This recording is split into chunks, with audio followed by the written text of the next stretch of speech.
Hello, hello, hello, hello. What's going on, everyone? This is Willie Cartwright with Save to Sane. Glad to be with you today. Glad to have you all with me. It looks like some people are already in the chat. I certainly appreciate that. Christine, what's going on? How you doing? Taisha, what's happening?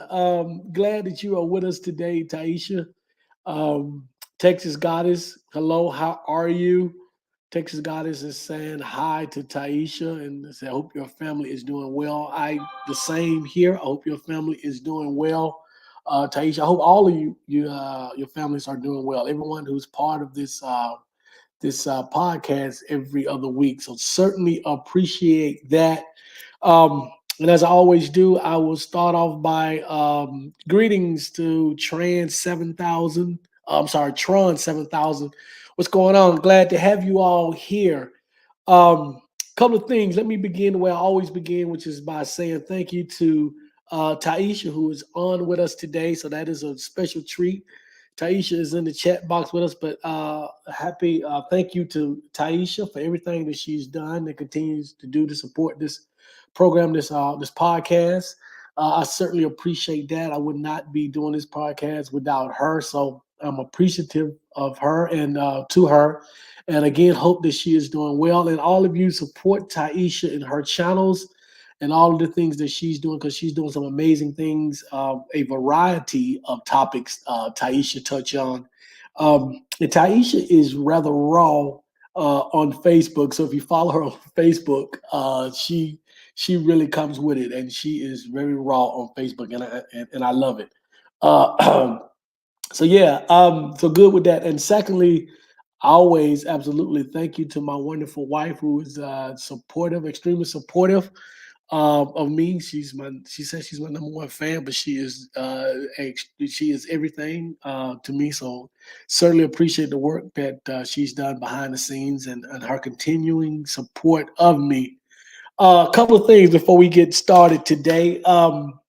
First of all, I said I was going to start promoting my book more because Taisha was getting on my case about doing that, and I have to do more of that. But you can pick up my book from Save to Sane, My Journey Away from Christianity and Why Christianity Has Been Detrimental to the African American Community. It's a good, quick read. You can get it on Amazon, Willie O. Cartwright. You can get that on Amazon, or you can, and I will put my cash up in the chat real soon. I think it's let me see. I'm gonna do it right now while we're talking if I can do it. Yeah, you can get it on Amazon or you can if you cash out me, I will send it to you a signed copy. So that would be awesome. Can't do everything. Can't do more than one thing at a time. But anyway, that's in the chat box. That's my cash app. So if you send me 19.99 cash app, we'll get you and your address. We will send you a signed copy of the book. Um, so yeah, with that done, and I will talk about this again briefly at the end. One other thing, a couple more things. I graduated yesterday. I actually had the ceremony yesterday. I have a master's degree. This is my second master's degree, but this one is a master's degree in religious studies, a MA Masters of Art in Religious Studies. Again, this is continuing validation that I am serious about this topic, serious about the subject, and this is part of what I should be or will be doing for the rest of my life. So yeah, I graduated yesterday with a master's of art in religious studies. So that's awesome. Glad that is over with. Next announcement: we are going to be taking the rest of this month off. We'll be back in June. We're actually going. I think I mentioned this last time, and I mentioned it again here because it affects or will affect what we will be doing beginning in the fall here. Um, Wife and I, we will be moving out west. Something I've been wanting to do for a while, but we need to sort of get away, need a break, get away from. I've spent my entire life in the South. Um, so we're moving out west. We are taking a trip out to Henderson, Nevada. For any of you who are familiar with Henderson, Nevada, which is right outside of Vegas, We're taking a trip out there, spend a couple of weeks there and in Southern California, looking around, finally looking for a place. And our expectations are and our plans are to be there by July sometime. Still keep maintaining our home here in Atlanta. Um, probably rent it out, but maintain our home here in Atlanta. But yeah, certainly moving out west. As you can see, my background would used to include a world map. My wife has pretty much sold everything in the house that's not nailed down in preparation for this. Um, yeah, so we would be moving out west. So it's better for what we want to do. Even with what I'm doing now with this podcast, there are more opportunities to talk with and be around people who are doing a little bit more of what I'm doing here.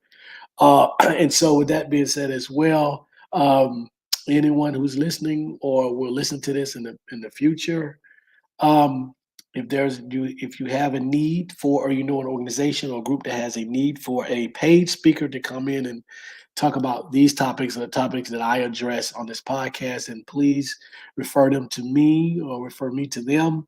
Um, yeah, and we can do that because this is part of what I would be doing as well. Is paid speaking engagements about this topic and on this subject and other related topics. So, did we get everything out the way? Hopefully, we did. So, yeah, glad to have you all here. Jay Jamming, what's going on? Listening hands free. Okay, be safe. Uh, appreciate that. Um, so, what are we talking about today? We're talking about. Let's see, what are we talking about? Oh, yeah, Christianity's obsession with sex and this subjugation of women.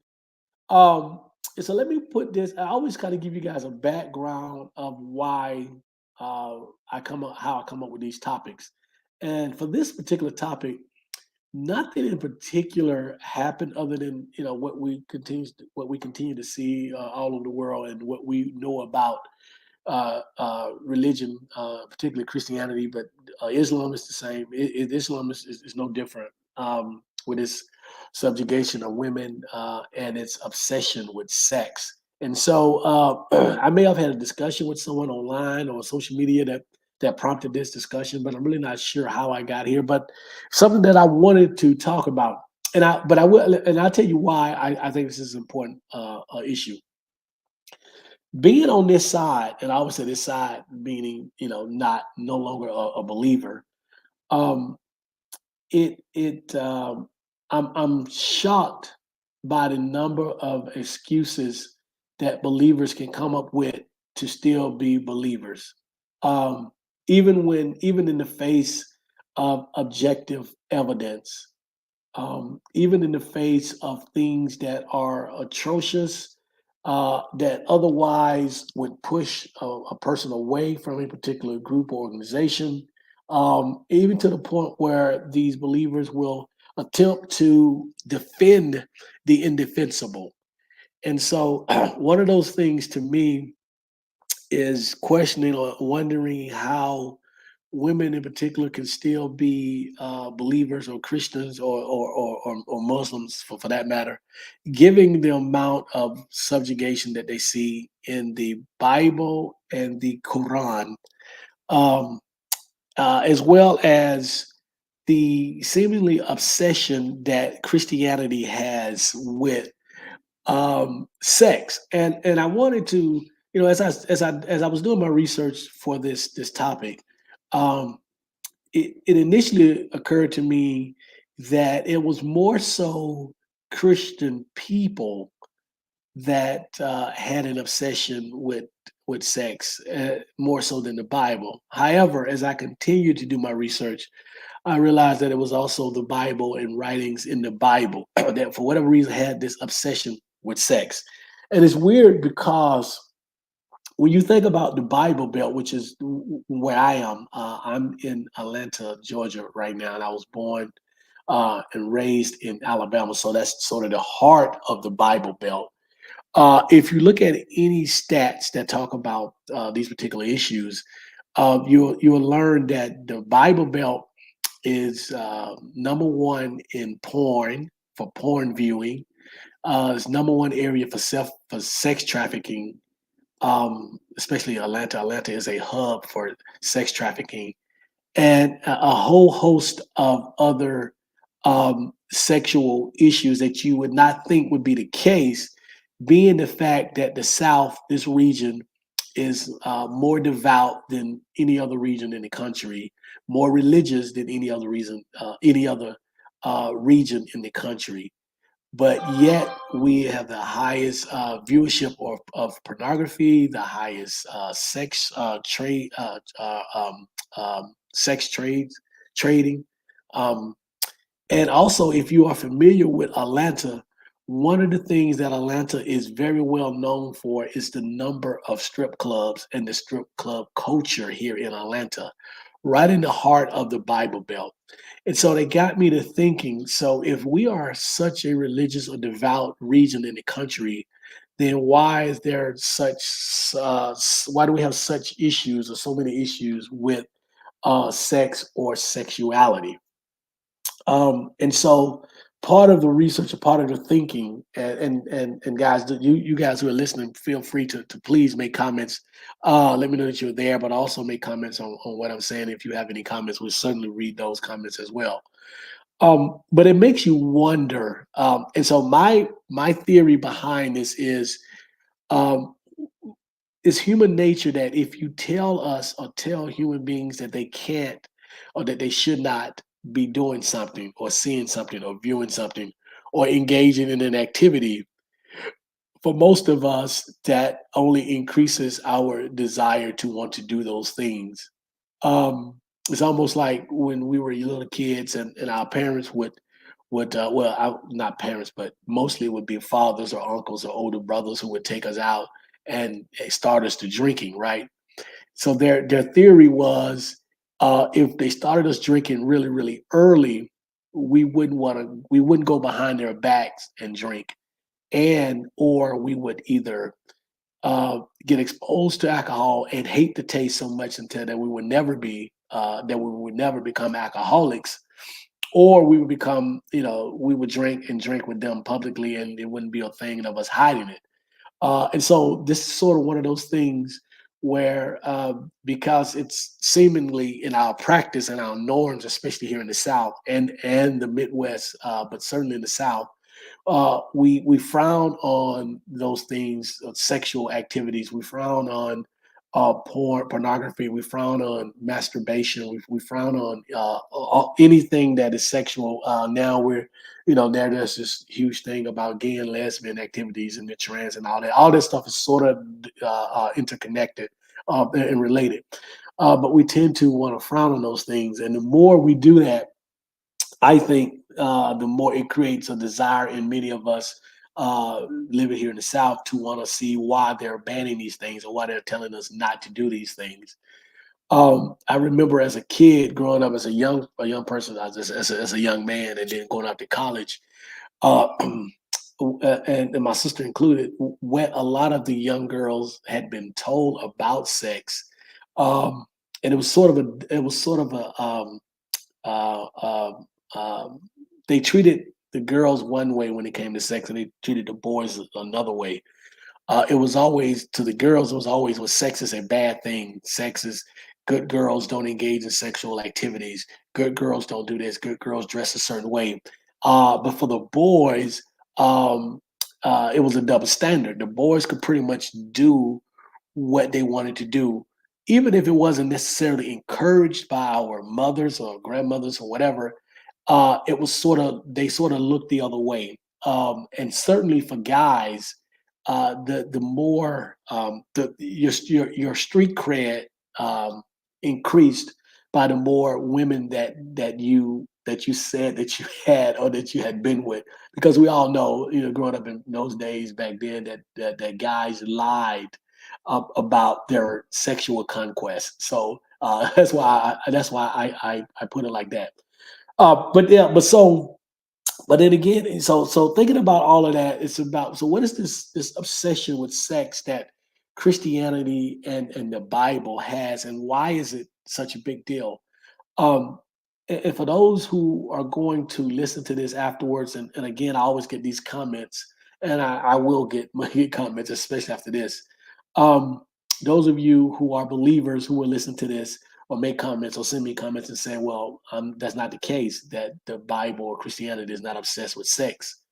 Uh, my pushback is this: your entire religion, your entire belief system is based on the fact or based on the belief that your God, your deity, was born through a virgin, a virgin birth. I mean, it is the whole premise of your faith, of your religion, that your deity is born from a virgin Mary, and that this that it was imperative that this mother Mary had to be a virgin, not only a virgin but a teenage virgin at that.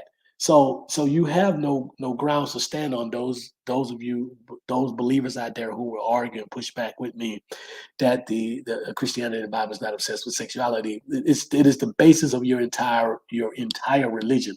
I had a professor in grad school who um, very knowledgeable of religion, obviously multiple degrees on the subject, and one of her theories was that Jesus Christ was actually married and was married to one of the Marys, and had a family. Needless to say, that was a theory that didn't go over well in her seminary, because she did seminary as well as non-seminary studies in religion. But in her seminary school, she noted that that did not go over well with many of the people there in her seminary school. But that was one of her theories, and that's not the first time that I've heard that. So yeah, absolutely.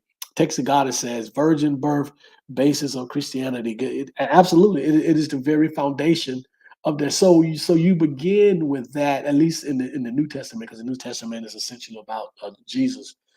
You begin with that, but there are some other things when we talk about this that I just wanted to kind of bring to our attention. Some other uh, this article says disturbing stories involving sex in the Bible that we often just ignore, and it just gives sort of a brief a touch on each one. But it also gives the citation of where you can find these stories. And I'm going to mention some of these and what I know about these stories, and we can discuss those. But yeah, so the first one, it talks about Lot has drunken sex with his daughters. So we know, we've heard the story of Lot and the sex with his daughters, and um, pretty much all of that. And also, it's sort of a if I'm not wrong, there's sort of a similar story with the curse of Ham, because Ham was allegedly seen naked by his sons and daughters or whatever, and that's where the so-called curse came from. Even though the curse was not on Ham, it was on his grandson, Canaan's son. So people get the story all wrong when they talk about it. However, that's a whole separate issue. The point of the point of me bringing that up is that this is another story, similar story to this, that revolves around sex or sexual activities or something related to sex. And this can be found in Genesis 19:30 through 30, the 30th, 19th chapter, the 30th through the 32nd verse. Let me get that right. It's almost a tongue twister.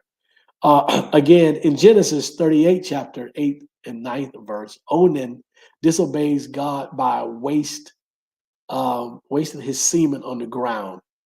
So if you're not familiar with that story, and many people are not familiar with that story, again, if I'm not mistaken, and most of this is going from what I remember and what I do know, uh, Onan was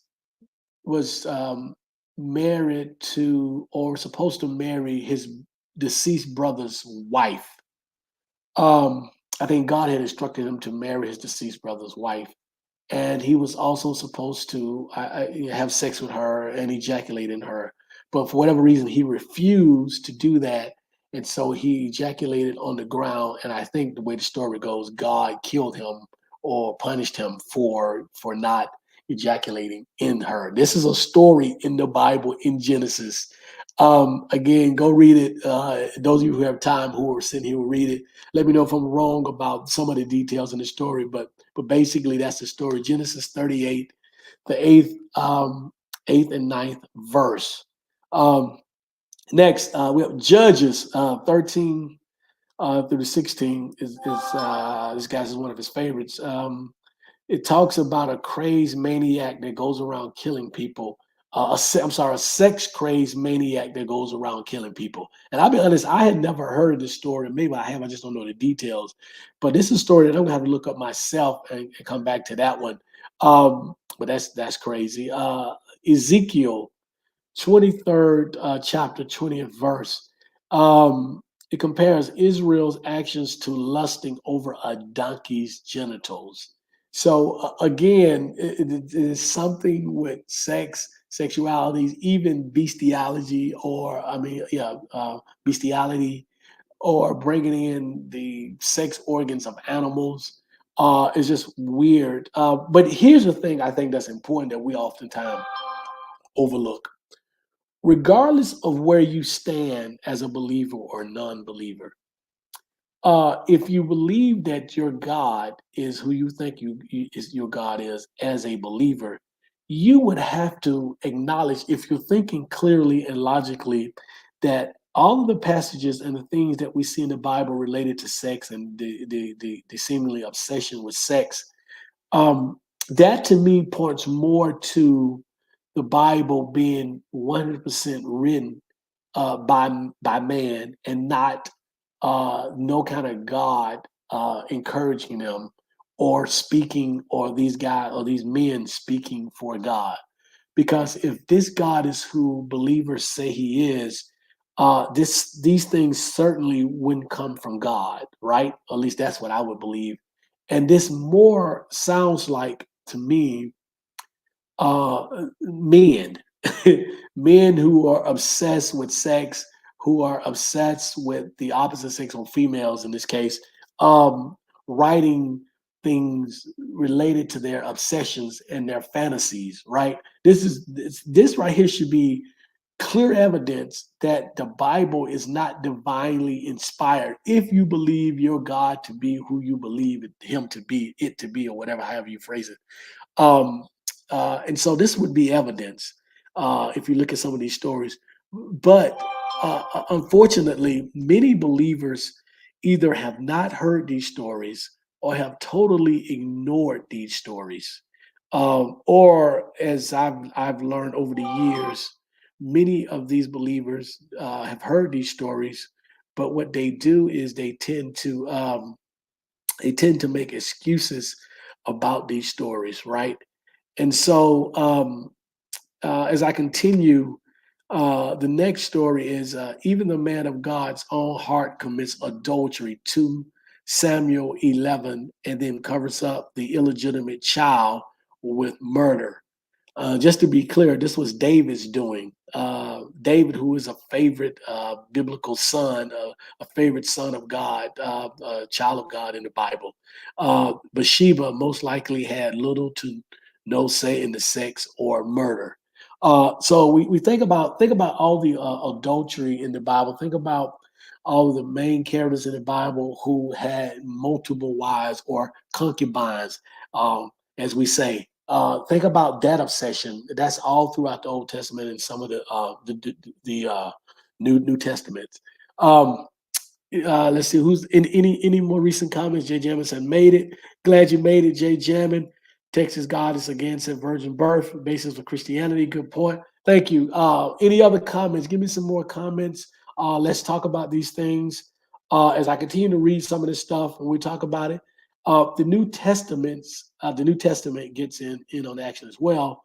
A woman caught in the act of adultery is brought to Jesus. That's in John, the 8th chapter, first through the 11th verse. Literally caught in the act and probably still naked. But one of the things that we asked about this verse, or because this is one of the more famous stories or um, scriptures that we hear about, and I guess the purpose of it is to show that Jesus has empathy and loves all, even those caught in adultery. Why is it? And this goes to sort of the second half or the second part of our topic or what we're discussing today.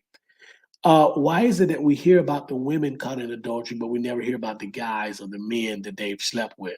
Again, just more evidence that this Bible is not divinely inspired. If this God is who you think he or she, he or it is supposed to be, um, and so then I encourage all of you to sort of look at this thing from a logical standpoint as to what's going on here and why is this sort of obsession again with sex and this subjugation of women. And we're just not talking about this because we need a subject to talk about. Again, what we try to do is we bring to the surface logic in why we believe what we believe. And when I say us, I'm talking about the collective of us, because it's still the vast majority of us are believers. When I say us, African Americans, or even non-African Americans, just people in this country. Um, the vast majority of us are believers in this Abrahamic God. And so I like to bring to logic some of the things that we either ignore, tend to overlook, or tend to become defensive about and try to defend in hopes that at least some of you will begin to look at this stuff logically and ask the necessary questions. Whenever I have a discussion with believers who look at me and say, "Well, you just angry with God, or you want to do what you want to do," the reason why you're no longer a believer, or they will, when they have these when they say these things, I tell them all the time. I say, um, being I'm sorry, and then one of the other excuses that they make is that I've been hurt by the church, and I tell them, I say, I've never met a true non-believer who left the faith because they were necessarily hurt by the church. That's not what happens. However, being hurt by the church, quote and unquote, things happen that you believe they should happen or that make you think or scratch your head, may be the impetus for for us to start to question more. And so I'm reading these things because I want these things to act as an impetus for some of you out there to start to question more why you believe. Because for many of us, we believe because our parents believe, our grandparents believe, was community that we grew up in, or just the way that we've always done stuff. And so I'm trying to create something, a vehicle, a luncheon pad that will cause you to think, and in that thinking, cause you to do more research and then ask the questions. Um, as I always say, if you have all the knowledge, you do all your research, and you ask the necessary questions, and you approach it from a logical standpoint, and you choose to still believe, then that's fine. That's on you. The only thing I ask at that point is for you to use your belief, your position as an insider, to make the religion better, not only for those of you who believe, but for those of us who no longer believe but have to coexist with you. And what do I mean by that? I mean those of you who've gone through this process, asked the necessary questions, embarked on this journey, and at the end of the day, for whatever the reason, decided that you still want to believe, at least have the decency and the empathy and the common sense to say, listen, I believe what I believe for whatever the reasons I have, but this is not necessarily for everyone. And so, as an insider, do what you can to make sure that the rest of us don't have to live in a world, in a country where the laws and norms are based on your belief system. And that's all I ask. And so that's why we do this. That's why we're doing this, because hopefully this will spur some questions for those of you out there who borderline, who have questions, even for those of you who may be strongly devout.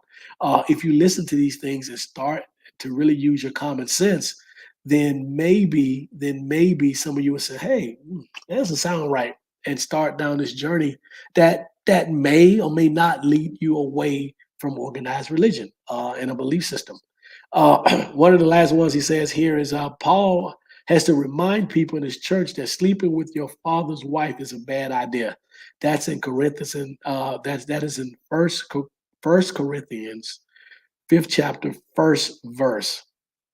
And then the author here says, seriously, some people. So all this kind of stuff you find in the Bible, just in Christianity and in the Muslim faith as well. It's just this overall obsession with sex and sexuality. I say this all the time as well. Many pastors that I've encountered throughout my life act like the two worst sins are sexually related, whether it be abortion, which is the result of sex, child, and then the abortion of that fetus, and homosexuality. So it's all geared toward around directly or indirectly sex. And I think for me, my one of my theories is that this is more so of a control mechanism where men, and particularly white Christian males, heterosexual white Christian males, this is part of the overall control that they want to exude on everyone else. So they want to control the bodies of women. They want to control the actions of women and others. Um, and tell them who they can have sex with, when they can have sex, inside, outside of marriage, that kind of thing. And I think for some of us, we did not know. We hear all the time about uh, sex being only for procreation, the Bible being against masturbation, to talk about abortions, and those things. And actually, the Bible doesn't say a whole lot about those particular issues. Um, and we also have an entire book, the Song of Solomon, that is dedicated to these kind of actions. I mean, that's dedicated to sexuality. Those of you who've ever read Song of Solomon or some of it, uh, if you haven't, you may get the impression that it's sort of a PG love story, but actuality, there are some really interesting and R rated things that go on in the Song of Solomon. So that bears reading as well. Um, so there are many other stories in the Bible that talks about sexuality. And so I just wanted to ask, I'll throw the question out. What do some of you believe is the reason for this seemingly obsession with sex and sexuality that the Bible has? Give me some ideas. Put some things in the chat. Let me know what you're thinking. Um, I don't have all the answers. I just think, and maybe I'm wrong. Maybe there isn't an obsession with sex. It's just maybe that's just the way I see it. But certainly, that's been my experience over the many years that there is an obsession with sex and sexuality. Again, we look at our laws. We look at how people are obsessed with homosexuality. People being evangelicals. Why this situation bothers them so much, I really don't know.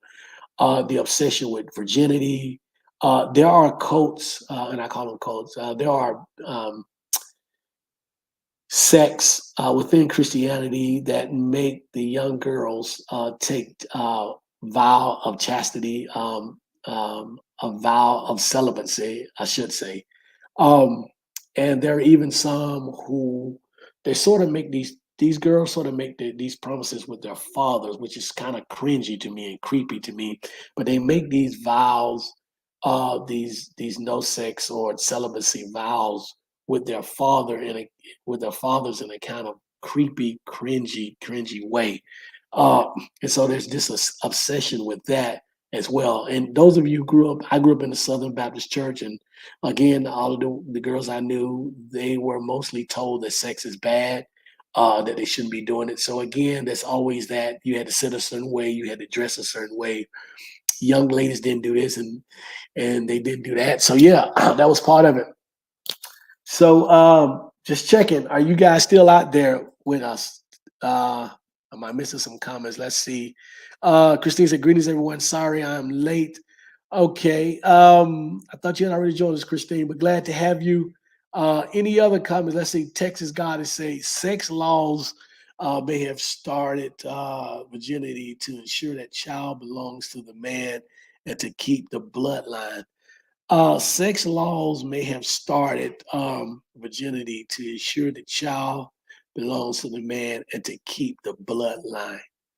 There, I could see that. There is probably some validity in that. But clearly, we have gone way beyond that as well. And in today's with today's technology and DNA testing, I think we can be past that. But I think now, in my opinion, is that um, many of these laws and these norms and are used by heterosexual men to basically control women bodies, women action, and what they can and cannot do.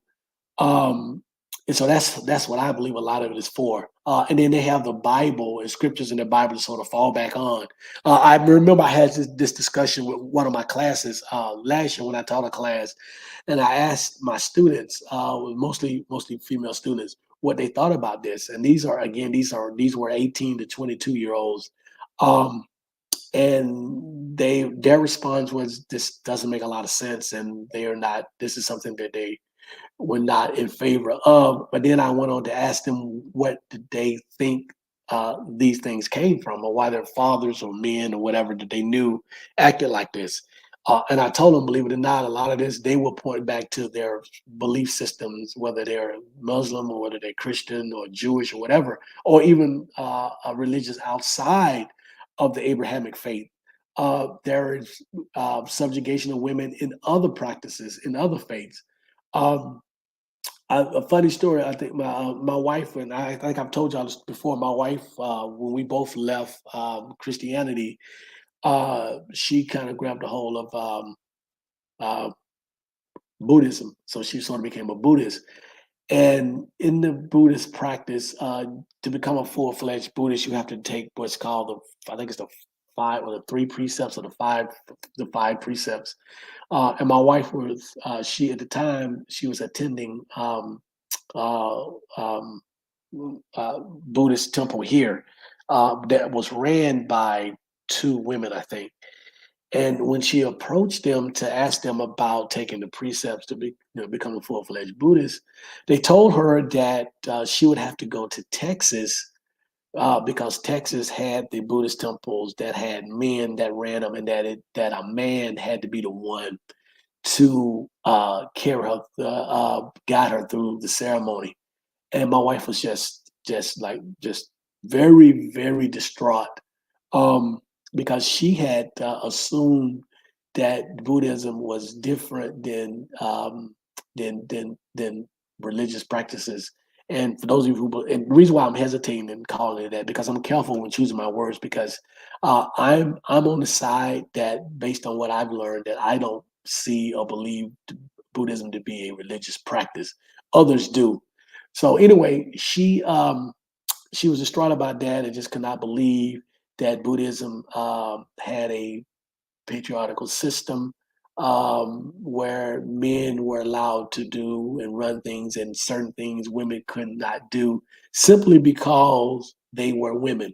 And so this really upset her. So again, I said that to say, even outside the Abrahamic faith, there are religious practices that also subjugate women. And so this was just an experience of one.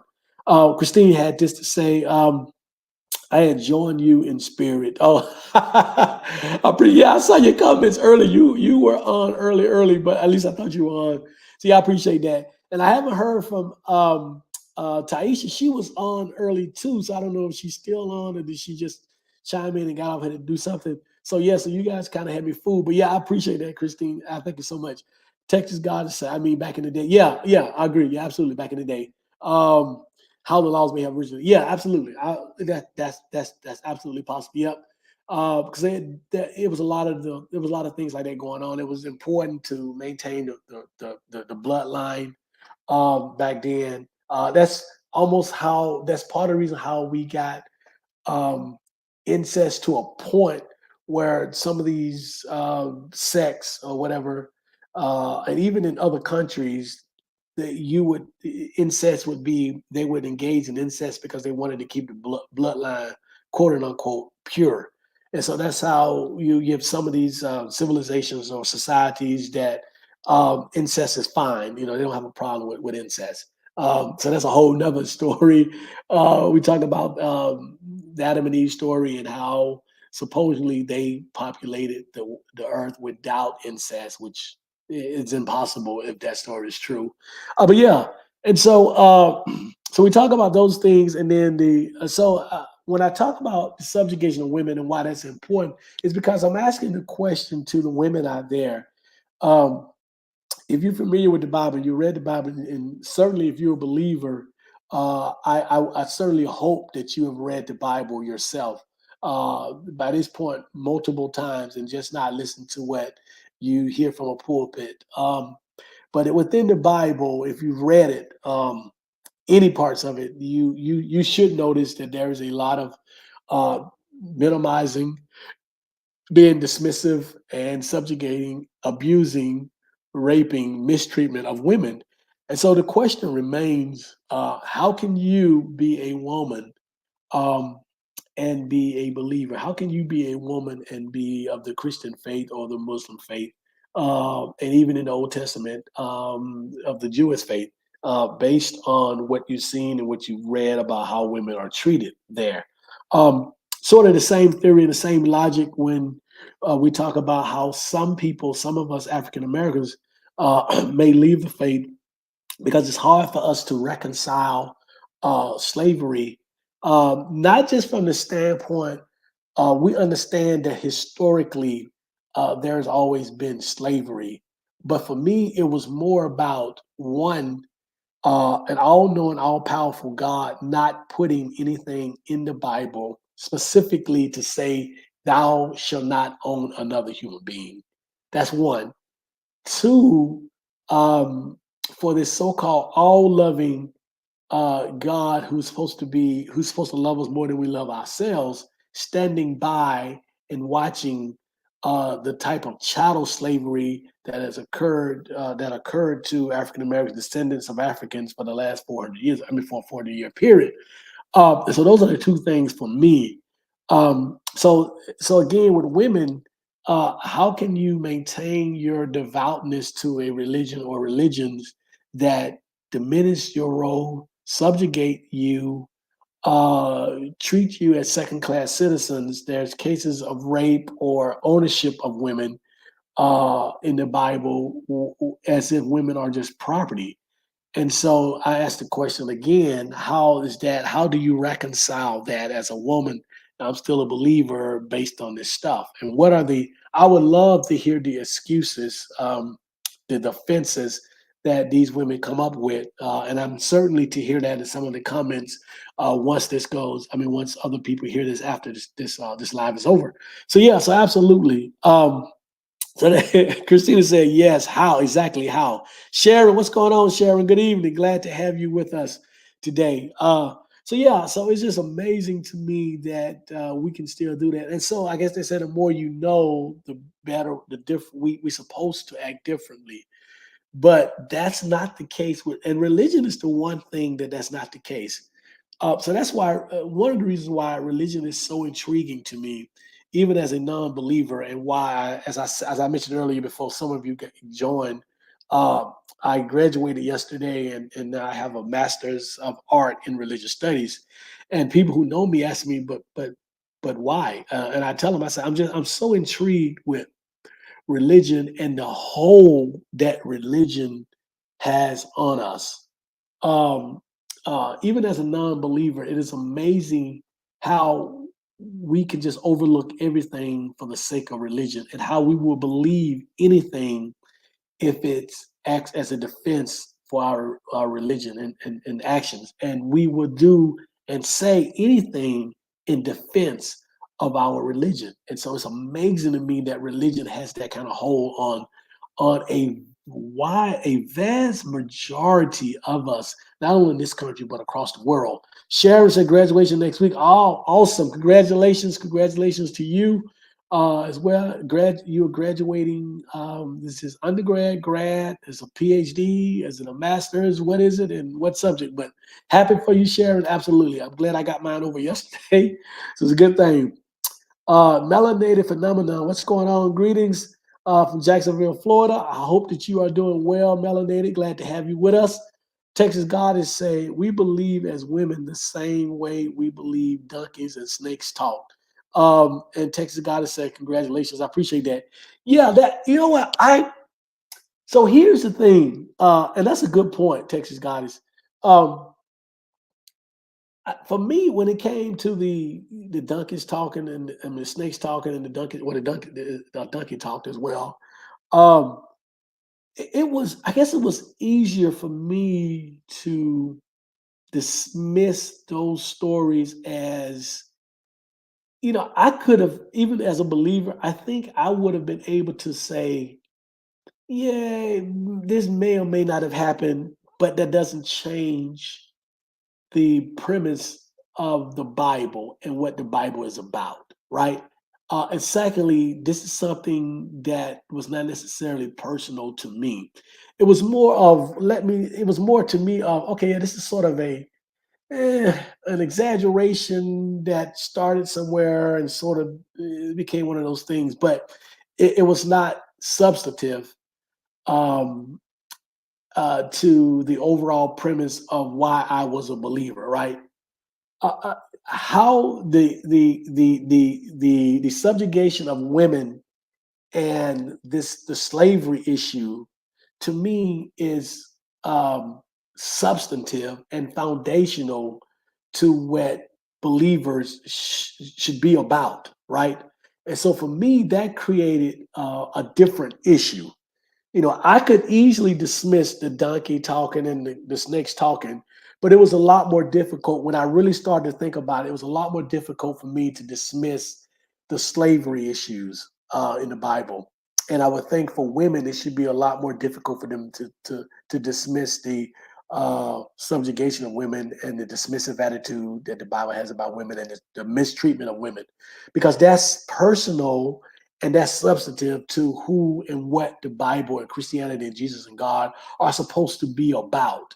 And so that's how, for me, that's how I got over that. So being a kid and listening to those stories about, the snake talking, the serpent talking, the donkeys, all that other kind of stuff, I was like, yeah, yeah, okay, whatever. But when I really sat down and started to think about, okay, where has this God been for the last 400 years as my ancestors and my people go through what they've gone through? That was a completely different set of circumstances that I had to deal with differently. That is not the reason why I am a non-believer, but as I talked about a little bit earlier, that was one of those questions that made me say, "Hmm, let me do a little more research, a little more digging, because this doesn't smell right." And so, as I started to dig and research and do more reading on my own and ask the questions, other things came up. And when you start adding all these things together, I came up with, okay, there is no evidence, no reason, no logical, rational reason, no objective evidence for me to be believing what I believe. And so that was just the beginning, but it all ended up being at the end of the day, okay, there's no facts to support this. And so therefore, I'm not going to dedicate the rest of my life to believe in this. And I'm not going to center my whole life around believing this. And I'm not going to be concerned and worried about going to a hell or heaven that from my research, I've discovered that is non-existent and not real and made up. Um, so yeah, um, Amanda, what's going on? Glad to have you with us. You said that you did not get the notification. I set this up a couple of days ago, so I don't know how the notifications are set up. So I need to check that. One of the things I'm going to be doing this summer, I'm going to take. I think I mentioned this earlier, and I'll take the time there. I'm just sort of all over the place, right? But we're getting close to the end. Yeah, one of the things I'm going to do is check out all of that stuff on StreamYard. Is the platform I'm using. How can I? And Taisha has helped me. Was helping me to improve this platform. So I'm going to do all that kind of research and take the time to make this a better platform for all of us, for our experience. And if there's something that I'm doing or not doing regarding the notifications, I'll make sure that I get that taken care of so that all of you can get notifications. Christina, congratulations. It's good to have great mind like you to stop the confusion. I appreciate that, Christine. I'm dedicating a lot of time, a lot of effort into this because this is important to me. And I think as we continue to evolve as a human species, this would be become an even more important issue. And people, as we see people, especially younger people, who are really starting to question this whole thing. And I think that's a good thing. And so, yeah, we'll continue to do that. Because it also said the insanity of these biblical characters have forced people to believe without any proof, make it make sense, question everything. Absolutely. And I had a probably a 4 or 5 day running debate with again a good friend of mine who's a diehard devout believer.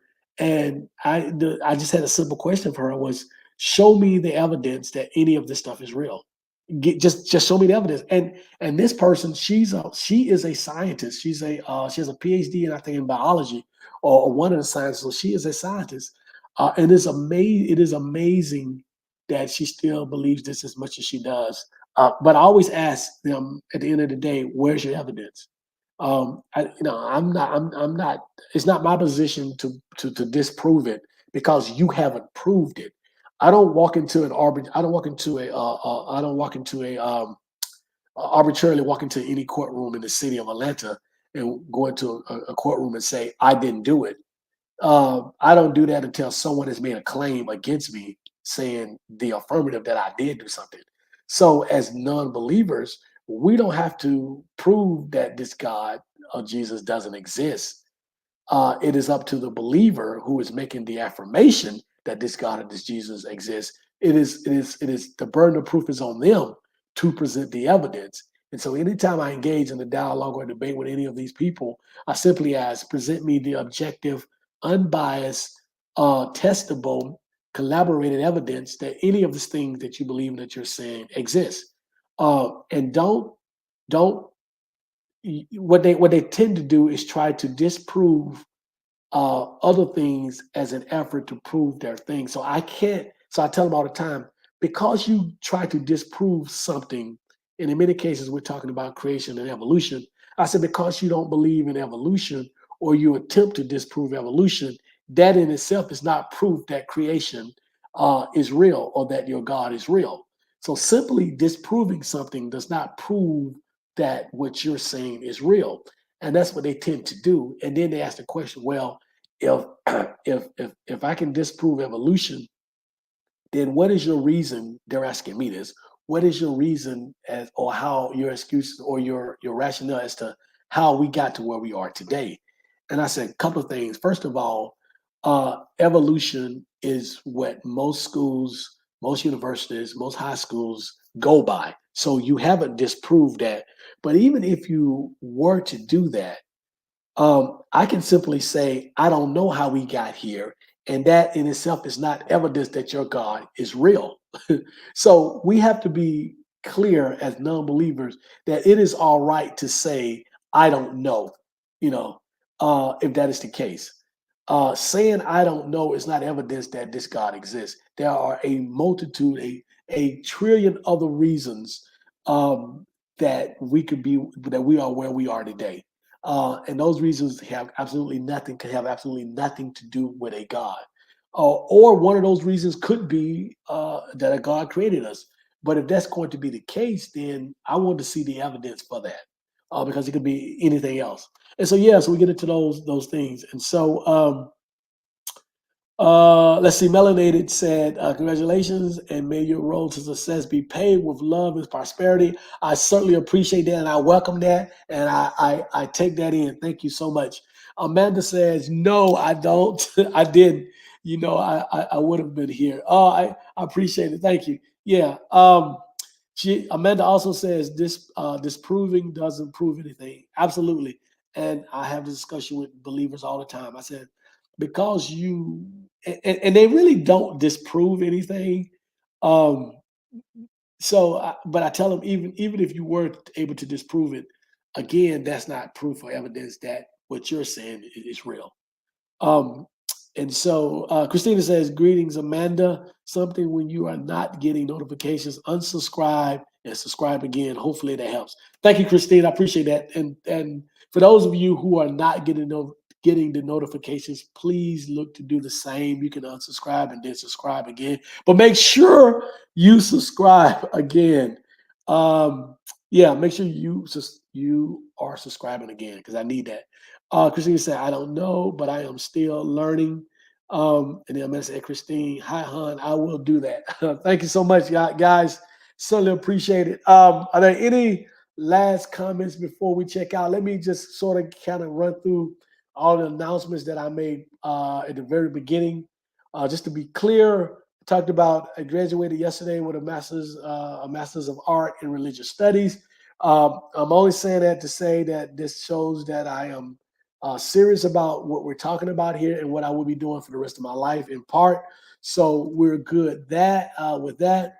Um, I will be taking the rest of this month off, and I'll be back in June for a good reason. My wife and I might have said this last week. My wife and I are looking to move to Henderson, Nevada.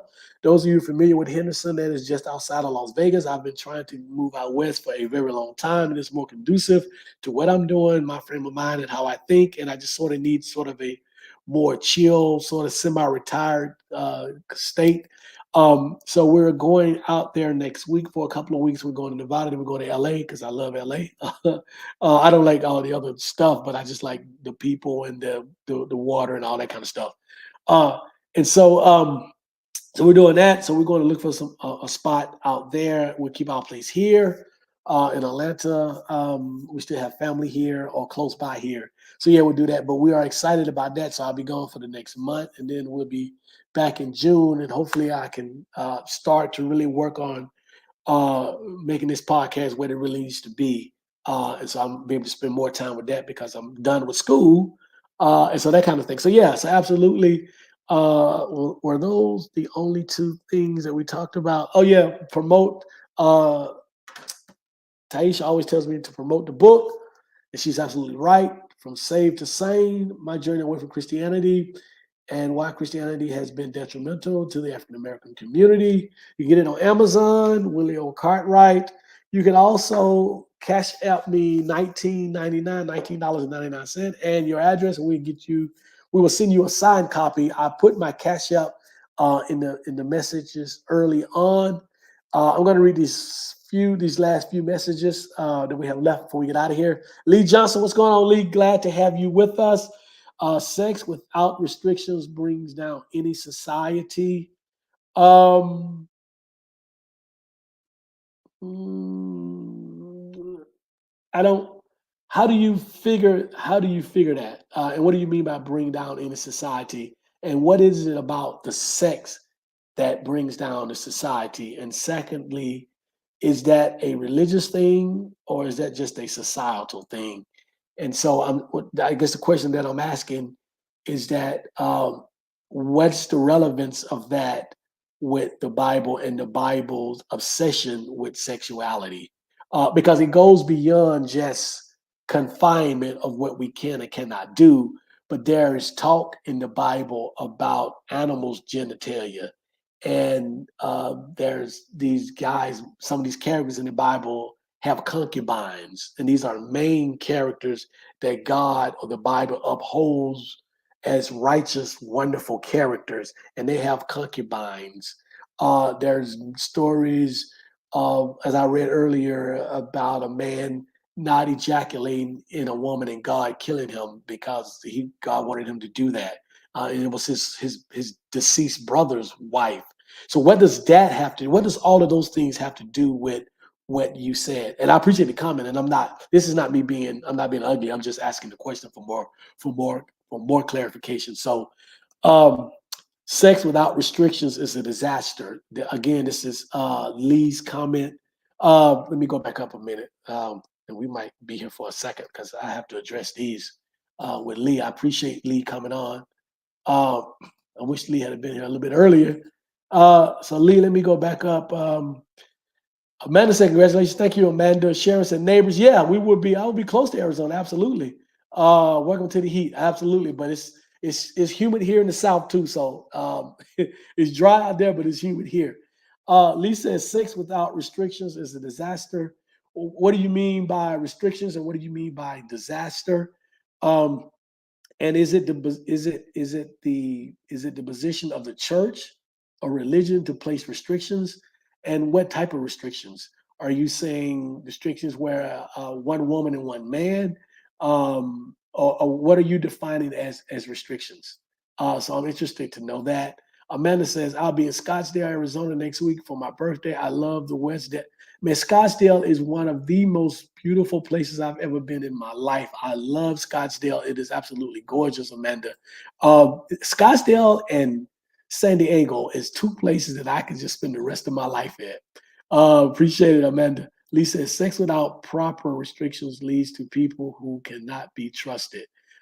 Again, that is subjective, but I want to know what you mean by that, and who are imposing, who are the people that are imposing the restrictions, and again, what are those restrictions, and what do you mean by cannot be trusted? I'm not clear on that.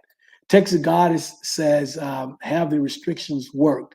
No, they haven't, but I'll let Lee answer that. The lawless need restrictions. Who are the lawless, and are you saying that people who have unrestricted sex, whatever unrestricted sex is, are lawless, and how are you connecting the two? Jay Jammer, thank you. Jay Jammer said, remember to hit the thumbs up button. Thank you. Yeah, absolutely. Lee says, unrestricted sex has led to millions of abortions. Um, I wouldn't say unrestricted sex. I would just say sex. And whether if you are saying if you are saying, and I don't want to put words in your mouth, Lee, but if you're saying that unrestricted sex, if you're using abortion, you're saying unrestricted sex is sex outside of a marriage. And so by saying that, you're saying that restricted sex is sex within a marriage. You do know that married couples also have abortions. Um, you also know that women who are raped or victims of incest have abortions. So again, I'm kind of unclear about what you mean by that.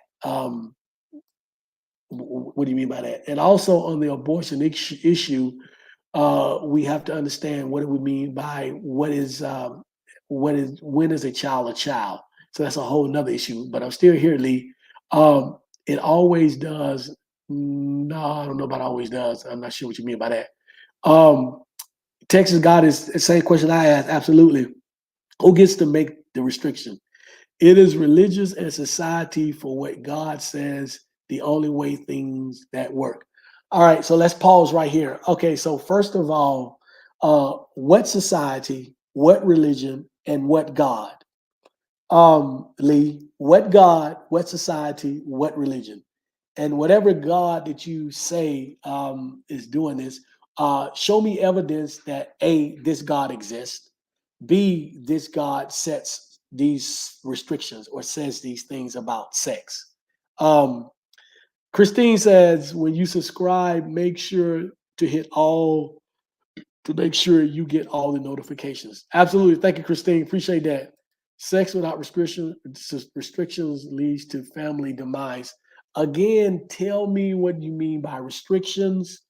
Um, if you're meaning, and again, I don't want to put words in your mouth, but tell me what you mean by restrictions. Are you meaning a husband and a man and woman married and with kids? I know tons of people, myself included, who that was not our family structure, and my family was not in demise. And I know many single parents whose family is not in demise, and I know plenty of married families whose families are in demise. So it worked both ways. It's not your family is not necessarily in demise because it is not a traditional family. And so that leads to the next question: how are we defining family? So I would like for you to answer that as well, Lee. Um, Amanda says, I know someone who has to ask permission to consummate when their intentions are not to procreate. Yeah, that's insane. And there are really strict conservative religious cults, cults, that yeah, that happens, and that makes no sense to me. Family demise means society breakdown. So again, define family, define demise, and define breakdown. Um, there was a time in our history, not too far recent history, where um, pretty much everybody was part of a married, a traditional married family. And we had war, we had slavery, we had mistreatment of everybody and everything that was not a white heterosexual male. Um, and so to me, that is a society that is in demise. But yet, 90% plus of everybody in this situation was part of a traditional married family. So being part of this traditional married family or having a society that is full of traditionally married people has nothing to do with the demise of a society, unless you're defining it differently. Um, God is the only one to make the laws. Again, what God, what laws, and give me evidence of that. God is the creator who is the only one that has the right. Disobeying God is lawlessness, blah, blah, blah, blah, blah. Until you can prove to us that your God exists, your comments really have no bearing because you haven't proved that this God exists, what this God is, who this God is, what God, and that this God exists. So you coming on here preaching scriptures or talking about your God would be like someone who is a Harry Potter fan telling the rest of us that Harry Potter is legit and the things in Harry Potter we should follow. In other words, what you're saying about your God of the Bible, means absolutely nothing to non believers. To me, it is mythology like everything else. Until you can prove that this God of the Bible is real and certainly exists, Lee, you are talking mythology and nursery rhymes to me. You're no different than someone talking about Superman, Batman, uh, Santa Claus, the Easter Bunny, or Harry Potter. There is absolutely no different. Abortion is the killing of a human life. That is your opinion, sir. Appreciate it. Um, Amanda said family with man, woman, girl, child, boy, child. It sounds like he's saying sex shouldn't be for pleasure. If that's what you're saying, Lee, then why did your mythology God make human beings the only species that actually get enjoyment out of sex if it's not supposed to be for pleasure as well? Um, so the God of the Bible, he says, God makes the rules. Which God? God of the Bible. Okay, show me proof or evidence of that, Lee. Society breakdown equal no more slaves to uphold the law of the land. God created us with a conscience. You still haven't proved that. Sex should be only of husband and wife. Again, that is your archaic opinion. Um, you can't where's this, who's the God that made these rules, were these rules created by man? Do you understand the history of why men would create such laws? But yet the same Bible that you're talking about also allowed the main characters or many of the major characters in the Bible to have multiple wives, to have concubines. So is it just for a man who can have multiple wives but the woman is only supposed to have one husband? Does that sound fair? Does that sound like it makes a whole lot of sense, Lee? So no, it doesn't. Family is nature. Is nature male and female? Um, Listen, I am not homosexual. I'm not of that community, and I don't plan. And I don't. I don't say that I speak for that community. However, I do speak for facts. And same sex has been around since the very beginning. Not only with human beings, but there are many other animal species that engage in same sex. So do your research, and it has always been the case. So do your research on that before you say it is natural male and female. Again, I'm not in this community, but what bothers me is that why does this bother you, and why is this an issue? I have yet to see you mention anything about how women are subjugated. I haven't yet to see you mention anything about slavery, yet to see you mention anything about the owning of another human being as to any of that being wrong. But again, you proved the point that I made early on. Believers seem to have this obsession with what's going on in others' bedroom between two consenting adults. but they don't have a problem with any of the other stuff. Um, there is no way a family does not go down when there is disloyalty. Loyalty to who? Um, and so I'm only gonna do this for about another minute, Lee. So disloyal or loyalty to who? Who are we loyal to? Traditional does not mean scriptural. And what traditional and scriptural, whatever to me, both. I have issues with both. Just because we've been doing something from a traditional way, that's how we got into the position that we're in now. With a lot of us with religion and what's going on in this country, what's going on in the world, is because we close our mind and we're not rational and we follow tradition. And scripture is just the sacred text or the sacred writings of a particular religion. And it's no different than anything else. So that holds no water either, Lee. And finally, what evidence are you looking for? Well, Lee, let me tell you, like I tell everybody else who asks this question, we get into the discussion. If your God is who he, she, or it says that it is and who you believe it to be, then your God would know what evidence it takes to convince me or anyone else. So here's my parameters for your evidence, Lee. Give me the best, objective, testable, collaborated, unbiased evidence that proves that your God, not just a God, but your God exists, and that your God is the one that is doing or saying or responsible for all the things that you mentioned. And then we can talk from that point on. Texas God has said, how about people who are in intersex, being both male and female? Lee, those people exist. Yes, they do. Very much so.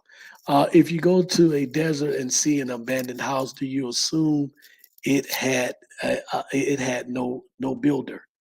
Um, Lee, before you go down this road, um, I've been doing this for 10 years now, and every argument that you're going to make, I've engaged in these arguments with people who are a lot more astute or who are extremely knowledgeable and hold degrees in this subject matter. Um, and they have not been able to prove they have not been able to prove anything. Um, so you are assuming, so your point, what the point that Lee is trying to get to is that because we exist, we must have a creator. And who says that? Where does that come from? Where is that fact? And so the second part I asked Lee of that is, if that is the case, then who created your God? Who built your God? Who made your God? Where did your God come from? When did I say that it was not for pleasure? So let's go back to your point, Lee. If you go to the desert and see an abandoned house, do you assume it had no builder? He, I assume that it did have a builder. Here's why: because we have evidence, we've seen it, we have objective evidence, and we've witnessed houses or other structures being built by a builder. We cannot say the same thing for your God. We have never seen your God. We've never seen evidence of your God. We've never seen anything that you say to be real about your God, objective or objective in any way whatsoever. So Lee, your next question, uh, uh, and Lee, we can continue this. I guess other people can stay and they want to listen to this, but this is fine. Um, when did I say that it was a pleasure? No. So Lee says, are you saying that if you cheat on your wife, she should not be jealous? Not understanding your point there, Lee.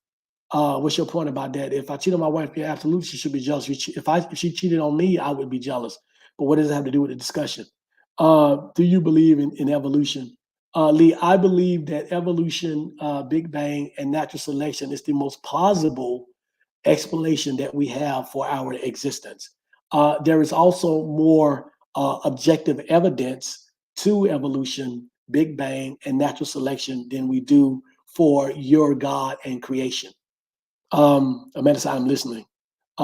Which species are you talking about? Same-sex species is out there. You can do the research. Um, but go ahead. Same sex is detestable to Jesus. Lee, I don't give a fuck. I really don't. Your Jesus means absolutely nothing to me as a non-believer. I don't care what he or she or it believes is detestable. And let me ask you a question: Did your Jesus, where in the Bible does your Jesus say that same sex is detestable to it? You said you can't cover everything. Give me one thing, Lee. I'm here. Give me one thing. Give me one thing. I asked you a few minutes ago to provide me with your best, your strongest, your best evidence, your absolutely best evidence, evidence that that you will stand and die for. Show me, give me the best evidence that you have that your God is real. If you don't have God's consent, you don't have consent. Oh, okay. At this point, Lee, you're just talking. Again, before you came on here, I think I made this point, and you are absolutely proving my point. Lee, give me your best evidence that your God exists and that your God did all the things that you said that your God did. I'm waiting. Oh, I got time today. I don't have a class. I don't have any study. I don't have any writing to do. I don't have a test to prepare for. So again, give me your best evidence. Just because you don't understand does not mean it is right. Lee, give me your best evidence, and then let's find out if I. How do you know I don't understand it? You haven't given it. Give me your best evidence. Give me your best evidence, Lee. See, you came on to this podcast not knowing who you were talking to, right? I have receipts. I've written a book that is published that you can check, that can be fact checked by experts. I've written multiple articles that are public. I've been on multiple shows and multiple podcasts. I presented to the largest religious conference in the world twice about my point. And so I can defend mine. I have receipts for mine. So I'm waiting for your evidence, Lee. Um, Lee, what is your Texas God is asking Lee, what is your evidence? Christine is saying question everything. Absolutely. Lee said, like what? No. Lee, you came on here making affirmations that your God was this, that, and the other. All we're asking for is for you to present, first of all, evidence that your God, that a God exists. Secondly, that your God exists, and thirdly, that your God is responsible for all the things that you said earlier that your God did. And now I'm waiting. I'm waiting. What's called self-control? I'm good, Lee. I'm waiting. I'm waiting for you to present the evidence that your God is real. Other than that, then you are regurgitating Christian talking points or religious talking points. That means absolutely nothing because they have zero substance to them. Um, See, here's the thing, Lee. People like you guys lose every time because I use logic, I use evidence, I use fact. And you can't combat that because guess what? The very foundation of your belief system is just that, a belief system based on faith. Faith is the absence of evidence. So you can never win one of these arguments. And you can say what you believe, um, but when you come on a show like this, I need for you to present the evidence if you're going to make the kind of statements that you made.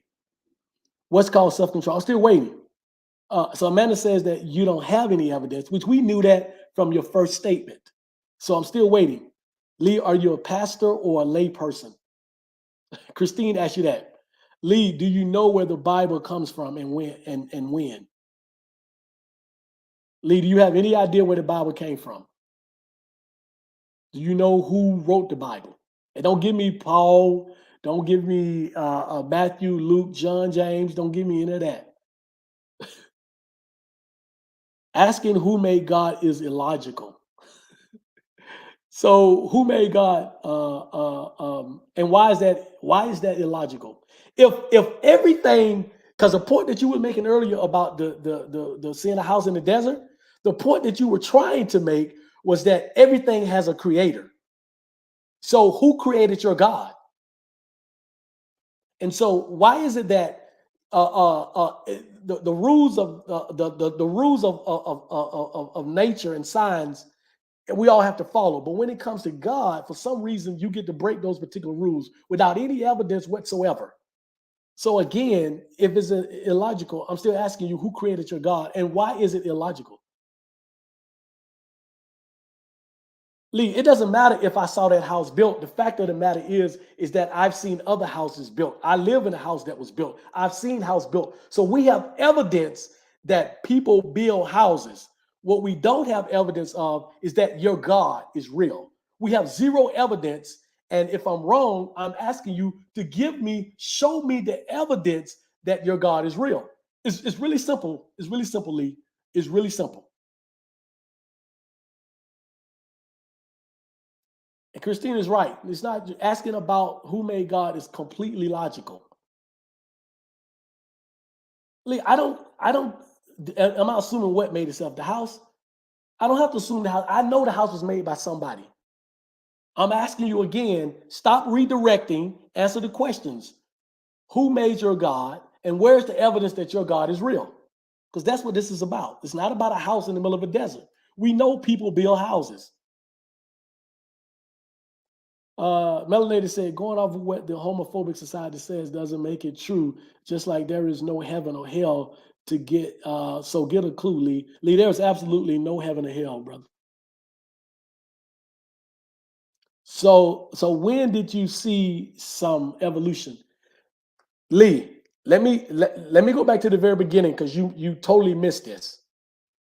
The fact that you don't believe in evolution, or the fact that in your mind you think you can prove that evolution is not real, right? You think you can do that? That is not evidence that your God is real. So answer the question, stop redirecting, and stop using trying to disprove something because it doesn't prove that your God is real. So again, Lee, for the 100th time, where is your evidence that your God is real? I don't care what evolution is regarding white supremacy propaganda. Don't care. It's not important to me. I understand evolution. I'm good with it.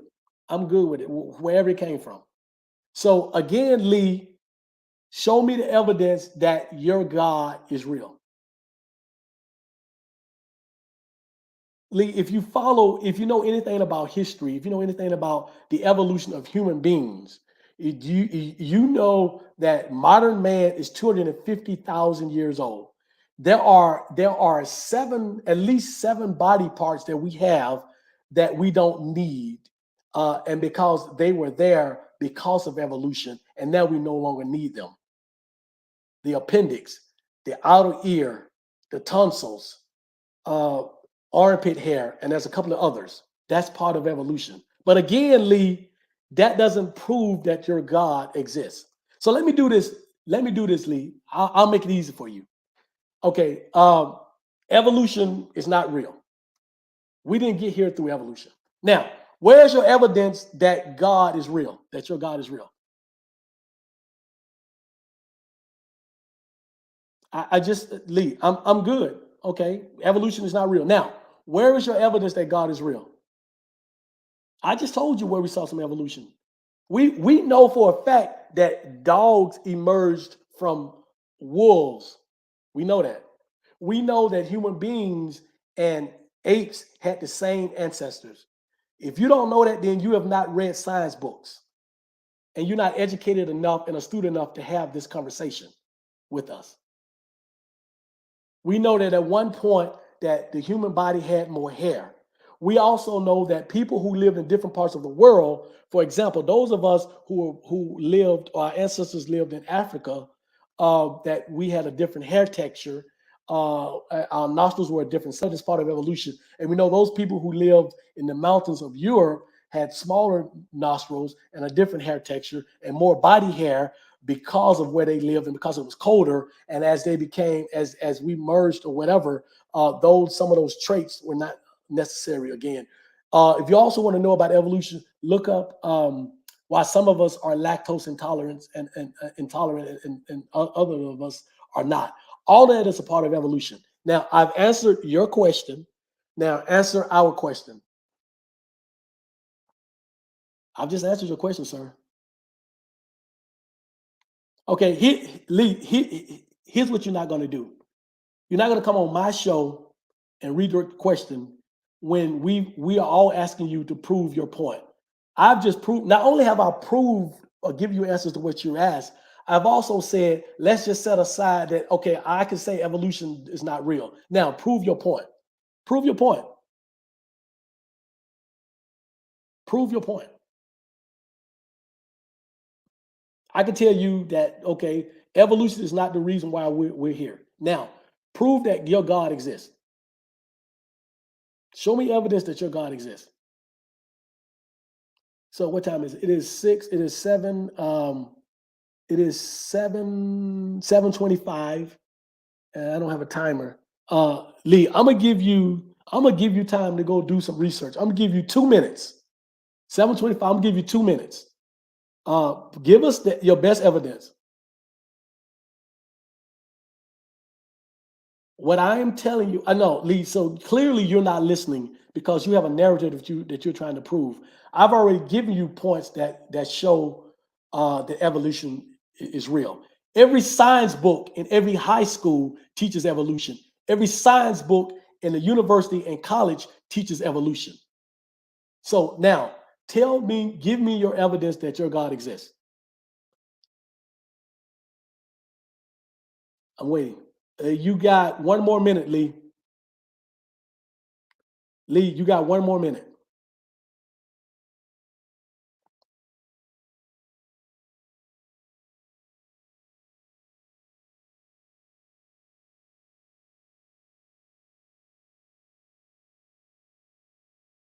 Yeah, that's a good idea. Yeah, you know what, Texas guys? I think I will do that. I think I will do. I will do that. I will do a show on evolution. Lee, what's your answer, Lee? I'm waiting. Again, Lee, trying to disprove another theory is not evidence that your theory is real. So let's stick with proving your theory. Yeah, Amanda. Yeah, you and Texas guys have a great point. We're gonna do a show on evolution. Absolutely. That might be the next show in June. Lee, ain't no we waiting on anything. We're all waiting on you. So here's what happened. And so I'm going to say this and then I'm going to end this because Lee is either a bot, either Lee is a bot, either Lee is slow, either Lee is not astute enough to have this conversation. So what we've witnessed here is that someone has come onto the show, which I certainly appreciated. What's going on, Neo? Neo, you just missed some good stuff, Neo. But anyway, let me close this out. Here's the thing what happened. Lee came on this show. Lee was not aware of who Lee was talking to. And so Lee made these outlandish claims that his God is this, that, and the other. And so I asked Lee, give us evidence and facts, objective evidence and fact that your God exists. Instead of Lee providing us with evidence that his God exists, Lee wants to talk about evolution. And as I told Lee, you trying to prove that another theory is not real, is not evidence that your theory is real. And so again, we're asking Lee, I've given Lee plenty of time. At this point, I've given Lee about 30 minutes to get us this best evidence to show us that his God exists and is real, and that his God is responsible for all the things that he is talking about. So clearly, Lee is not smart enough, astute enough to have this conversation. Lee, you stepped in some shit that you have absolutely no reason, no purpose being in, because you're not equipped to have this conversation, right? So Lee, exactly, Christine. Lee is either a bot or Lee is just pulling stuff out of his hair. And so Lee, I'm going to sign off because we have better things to do than to entertain you. So when you go do your research and have some information, you're right, Jay Jammin. He did a lot of deflecting. It doesn't work here. We're going to keep you on track to what you're doing. So Lee, you're going back to the house again. We already covered that. That shows you right there that you're absolutely lost. You have no evidence because there is no evidence that your God exists. It'd have been easier. Oh yeah, Neo, he is. It'd have been easier for you just to say, I believe that my God exists because you don't have any evidence. So again, we've answered all those questions, Lee, but you have not answered our questions. And even if we did not answer your question to your satisfaction, that is not evidence that your God is real. And so you still have not done that. So everyone Have a great I'll be gone for a month. Like I said, I'll be back in June. We have some great information, and I think we will do that show on evolution. Lee, you can join us then if you have done enough research. If you haven't done enough research, then I suggest that you not join us. We're gonna do a show on evolution versus creation. I think it'd be awesome. So great, thank you for the idea. Neo, I'm glad you're here. He said, I don't think bots believe in a God. so so again, we've done all that. Thank you, Texas Goddess. I appreciate it. Lee, you can keep talking, but you're making no sense. See you guys in about a month from now, and enjoy yourself. Stay safe. Thank you, Sharon. Thank you to everybody. Jay Jam and Texas Goddess, even you, Lee. Neo, appreciate you coming. Listen to the whole show, Neo. Hope everything is well with you. Let's see, Amanda. Melanated, appreciate it. Jay Jammin, Christine. Who else did I miss? I said Texas Goddess. Amanda, Sharon. All of you, thank you so much for making this show what it is. And we'll be back in the first. We will be back in June, and you'll get a notice. So enjoy. Enjoy the rest of your week, and I'll see you in June.